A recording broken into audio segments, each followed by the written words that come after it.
ஏய் எந்திரி எந்திரிங்கல்ல. எதுக்கு? எந்திரி வாங்க. ஆமா நீ கல்யாணம் பண்ணிட்டு வரப்போ உங்க ஆத்தா வீட்டுல இருந்து சீதனமா ஒரு தகரப்பட்டி கொண்டாந்து இல்ல? எங்க இது? ஓ இங்க இருக்கா?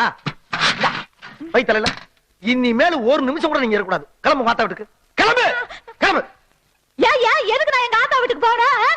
எதுக்கு? அரங்கல பல்லுகள் எல்லாம் தெரிச்சு போவோம். ஏண்டி என் தம்பி 5000 ரூபாய்க்கு பட்டு புடவை எடுத்து கொடுத்துருக்கா. என்னமோ கட்ட மாட்டேன்னு சொன்னியாம்ல? ஏய் 5000 ரூபாய் புடவை பாத்திருக்காடி நீ? உன் குடும்ப சொத்தை மொத்தமா கூட்டி பார்த்தாலும் 5000 ரூபாய் தேர்மாடி தேர்மா. இனிமேல் இந்த வீட்லயே இருக்கக்கூடாது. கிளம்பு போடி வெளிய. இந்த விரட்ட வேலையில ஏன்ட்ட வச்சுக்காத. என்ன என் குழந்தைகளுக்கு கேவலமா பேசின வாங்கி கொடுத்த புடவை நான் கட்ட மாட்டேன். நீ கஷ்டப்பட்டு சம்பாரிச்சு ஒரு 50 ரூபாய்க்கு நூல் புடவையை வாங்கி கொடு. அத நான் சந்தோஷமா கட்டிக்கிறேன். நான் புடவை எடுத்து கொடுத்துட்டா நீ கட்டணும்னு ஆசைப்பட்டேன்னு வச்சுக்க. வாழ்நாள் பூரா நீ அப்படியே தான் அலையணும். ஆகையினால மரியாதையா அந்த புடவையை கட்டிக்கிட்டு ஓ மானத்தை காப்பாத்திக்க. அப்படியே நான் அலைஞ்சாலும் இதை மட்டும் நான் கட்ட மாட்டேன். எது